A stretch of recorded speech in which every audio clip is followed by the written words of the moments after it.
शुरुआत में दिखाया जाता है कि डॉक्टर स्ट्रेंज कैसे अपनी शक्तियों के दम पर दूसरे प्राणियों से लड़ता है, लेकिन वो प्राणी साइज में बहुत ज़्यादा बड़ा था, जिसकी वजह से डॉक्टर स्ट्रेंज उसका मुकाबला नहीं कर रहा था और वो प्राणी बार बार हमला कर रहा था।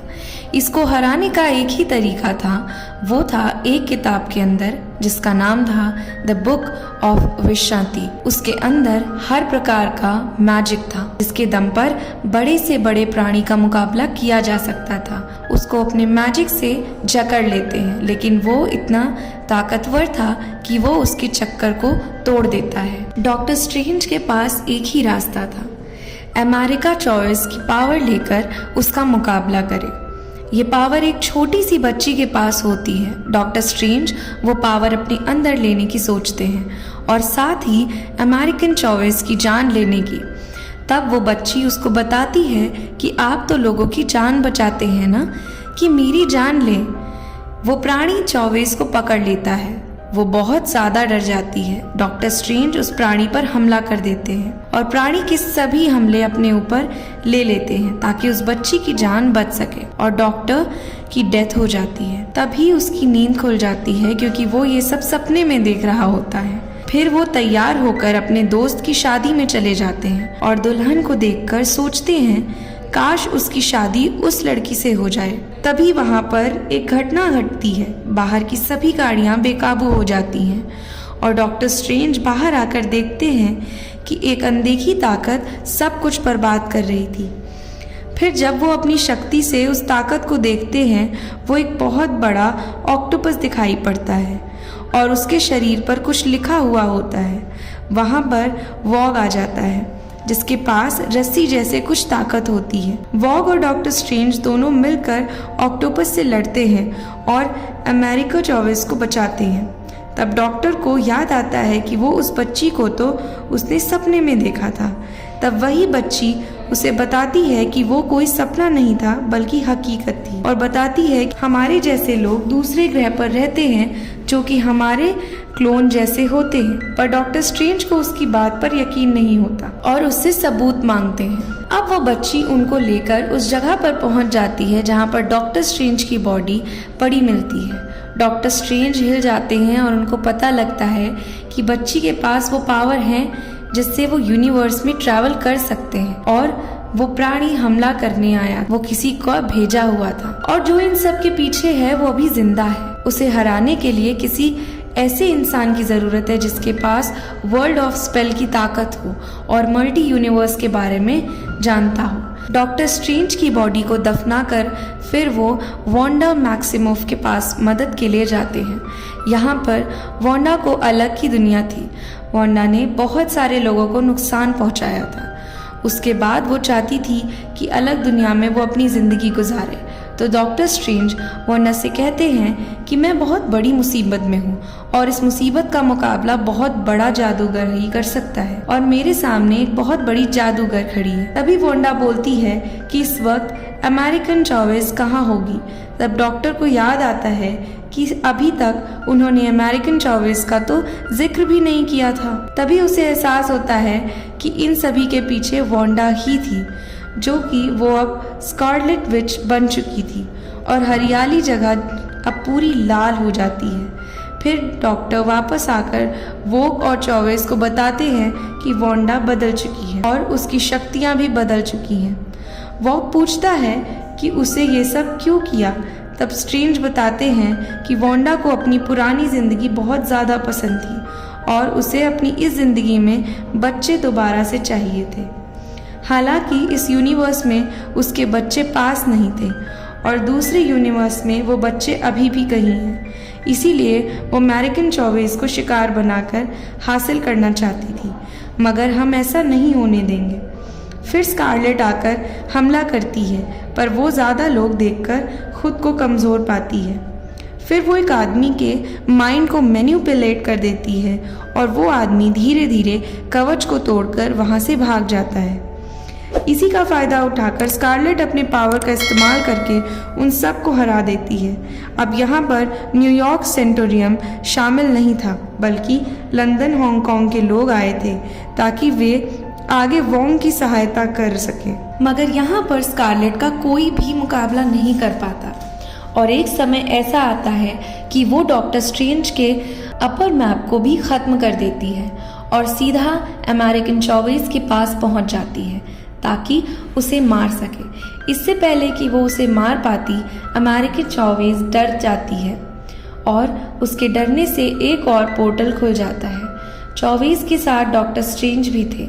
ये दोनों ना जाने कितनी मल्टी यूनिवर्स को पार करते हुए ऐसे यूनिवर्स में पहुंच जाते हैं जहां पर बहुत ज़्यादा हरियाली होती है, जहां पर डॉक्टर स्ट्रेंज 24 से कहते हैं मुझे दोबारा अपनी प्लैनेट पर जाना होगा क्योंकि स्कारलेट का मुकाबला वो अकेला नहीं कर सकता। 24 बताती है कि मैं हर यूनिवर्स में ट्रैवल कर चुकी हूँ और वहीं डॉक्टर स्ट्रेंज को ये बात याद आती है कि अगर डिफेंडर स्ट्रेंज के पास ट्रैवल करें की ताकत थी तो वो इस यूनिवर्स के डॉक्टर स्ट्रेंज को ढूंढने लगते हैं। लेकिन बाद में इनको पता चलता है कि इस यूनिवर्स के डॉक्टर स्ट्रेंज तो पहले ही मर चुके हैं और अब यहाँ पर जो सेंटोरियम का रखवाला था वो मोडो है और उसको देखकर डॉक्टर स्ट्रेंज सोचने लगते हैं कि ये तो मेरा दुश्मन था, अब इस यूनिवर्स में भी मेरा दुश्मन है। लेकिन इस बार मोडो अपना काफ़ी अच्छा दोस्त निकलता है और पूछता है कि मैं आपकी क्या मदद कर सकता हूँ। फिर डॉक्टर स्ट्रेंज उसको स्कारलेट के बारे में बताते हैं जो 24 की पावर छीनना चाहती है, जिसमें वो अलग अलग यूनिवर्स में ट्रैवल कर सकते हैं और जिस यूनिवर्स में उसको उसके बच्चे मिल जाएं ताकि वो अपने बच्चों को दोबारा से अपने प्लैनेट पर ले आए। लेकिन अब यहाँ पर मोडो भी एक दुश्मन ही था क्योंकि उसने डॉक्टर को जो चाय पिलाई थी उसमें बेहोशी की दवाई थी। डॉक्टर को भेज दिया जाता है एल्यूमिनाटी के सामने। ये एक सीक्रेट सेंटोरियम का ग्रुप था और ये 5 लोगों का था जिसमें शामिल थे captain Marvel, great Richard, fantastic four, black volt और चार्ल्स सेवियर और आखिर में थी कैप्टन मार्वल, जहां पर ये सब कहते हैं कि तुम्हारी असल दुश्मन स्कारलेट नहीं बल्कि तुम खुद डॉक्टर स्ट्रेंज हो। अब यहाँ पर डॉक्टर स्ट्रेंज सभी से पूछते हैं कि मैं तुम्हारी मुसीबत कैसे हो सकता हूँ। यहाँ पर ये लोग स्ट्रेंज को बताते हैं कि तुम्हारे पास डार्क होल्ड आ चुका था। डार्क होल्ड एक किताब थी जिससे स्कारलेट को शक्तियाँ मिली थी। ये थी अर्थ 838 जहाँ पे ये सब लोग डॉक्टर स्ट्रेंज को ही गलत मान रहे थे। वहीं पर स्कारलेट अर्थ 616 पर जादू कर रही थी और ये जादू दूसरे यूनिवर्स में भी सोल को भेज सकती थी कि अगर हमारी बॉडी किसी भी अर्थ पर हो और जिस यूनिवर्स में हमें जाना चाहते हैं वहाँ पर भी सोल को भेज सकते हैं और जो हम कहेंगे वो ही हमारी सोल करेगी। यहाँ पर वोंडा चाहती थी कि वो इसे अपने बच्चों तक पहुँचा जाए जहाँ कहीं पर भी वो है। जो उस वोंडा का क्या होगा, इसीलिए वॉग ऐसा नहीं चाहता था और वो यहाँ पर स्कारलेट को मारने की कोशिश करता है। तभी यहाँ पर वोंडा उस किताब पर हमला करती है और उसे तबाह कर देती है और वोंडा का दूसरा शिकार था वॉग, मगर अब उसकी डार्क होल्ड किताब तो पूरी तरह से नष्ट हो जाती है जिसकी वजह से उसका जादू अधूरा ही रह जाता है और वो दूसरे यूनिवर्स की वोंडा से जुड़ नहीं पा रही थी। तो यहाँ पर वॉग से कहती है कि डार्क होल्ड किताब के मंत्रों को बोलने, क्योंकि वॉग उसके बारे में जानता था। तब वॉग कहता है कि वह उन मंत्रों की सही तरीके को नहीं जानता। यहाँ पर एक पर्वत है जहाँ पर सभी मंत्र लिखे हुए हैं। इसके बाद उसको डार्क होल्ड में उतारा गया है। वॉग दूसरा पोर्टल खोलता है और वोंडा को उस पर्वत पर ले जाता है, लेकिन यहाँ पर जो जादूगर थे वो सिर्फ एक ही ताकत तक आगे बढ़ सकते थे, ज्यादा आगे जाने की हिम्मत उनमें नहीं थी। अब वोंडा अपनी शक्ति का इस्तेमाल करके उस पर्वत तक पहुंचाती है और वहां पर डार्क होल्ड के मंत्र लिखे हुए थे उनका इस्तेमाल कर सके अर्थ 838 में जुड़ती है और वहां की वोंडा से जुड़कर अमेरिकन 24 को मार सके और उसकी सभी शक्तियों को अपना बना सके और मल्टी यूनिवर्स में ट्रैवल कर सके, क्योंकि कोई भी वोंडा का मुकाबला नहीं कर पा रहा था, ना कि ब्लैक बोल्ट, ना ही कैप्टन मार्वल, यहाँ तक कि चार्ल्स जेवियर अब उसके माइंड को कंट्रोल करने लगता है। तब वांडा उसकी शक्ति से ही उसी को ख़त्म कर देती है। इस यूनिवर्स में चार्ल्स जेवियर का ध्यान रखने के लिए क्रिस्टीन पावर शामिल थी। वांडा उनके पास पहुंचती है तो डॉक्टर स्ट्रेंज उनकी हेल्प करने पहुंच जाता है। अब ये तीनों मिलकर उसका ध्यान बटाकर बुक ऑफ विशांति तक पहुंचने की कोशिश करते हैं, मगर वांडा उनके पीछे पड़ जाती है। एक समय ऐसा आता है जब वो अपनी शक्तियों के दम पर चौवेज को माउंटेन पर ले जाती है और डॉक्टर स्ट्रेंज तथा क्रिस्टीन को दूसरे डायमेंशन में भेज देती है। तभी डॉक्टर स्ट्रेंज को याद आता है कि हर यूनिवर्स में उनकी एक और कॉपी ज़रूर है, तो इसीलिए अब वो डॉक्टर स्ट्रेंज इस यूनिवर्स के क्लोन से मिलने की कोशिश करते हैं। पर उन्हें पता चलता है कि ये यूनिवर्स तो खत्म हो चुका है और बचा है तो सिर्फ स्ट्रेंज, और अब डार्क होल्ड की सारी पावर उसके पास थी। अब डॉक्टर स्ट्रेंज और दूसरे स्ट्रेंज की लड़ाई होती है। डॉक्टर स्ट्रेंज जीत जाता है और इविल स्ट्रेंज की शक्तियाँ का इस्तेमाल करके इविल स्ट्रेंज, जो कि अर्थ 838 का था, उसकी सोल को अर्थ 616 पे भेज देता है और फिर वो माउंटेन पर चला जाता है। पर माउंटेन पर जाने के बाद मैजिक को रोकना मुश्किल था, क्योंकि काली शक्तियाँ आकर डॉक्टर स्ट्रेंज पर हमला करती हैं। क्रिस्टीन अपनी पावर स्ट्रेंज को देती है तो डॉक्टर स्ट्रेंज सभी काली शक्तियों को अपने अंदर समा लेते हैं और उनसे मदद लेकर वांडा के पास पहुंच जाते हैं, जहां इन दोनों की लड़ाई होती है। वांडा स्ट्रेंज पर भारी पड़ रही थी। चौवेज बताती है अगर वांडा को हराना है तो शक्ति का नहीं बल्कि बुद्धि का उपयोग करना होगा।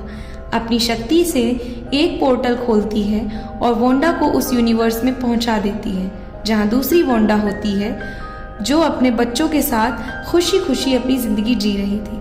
पर यहाँ पर इविल वांडा आ जाती है, जिसको देखकर बच्चे डर जाते हैं। स्कारलेट वांडा कहती है, तुम तो मेरे बच्चे हो, मैं तुम्हें कैसे नुकसान पहुंचा सकती हूँ। पर बच्चे मना कर देते हैं तो वो बच्चों को उसकी माँ के पास छोड़कर चली जाती है और वो फैसला करती है कि उसका मर जाना ही बेहतर है। जितने भी यूनिवर्स में डार्क होल्ड की शक्तियाँ होती हैं, सबको खत्म कर देती है और खुद को भी खत्म कर देती है। यहाँ पर देखते हैं डॉक्टर स्ट्रेंज को दिखता है कैसे उसने इसके पोर्टल को खोला और डॉक्टर स्ट्रेंज दोबारा से एविल स्ट्रेंज बन जाता है, तथा दूसरे सीन में वो आदमी दिखता है जो खुद को थप्पड़ मारता है, वो सब बंद कर देता है और यहाँ पे मूवी खत्म हो जाती है।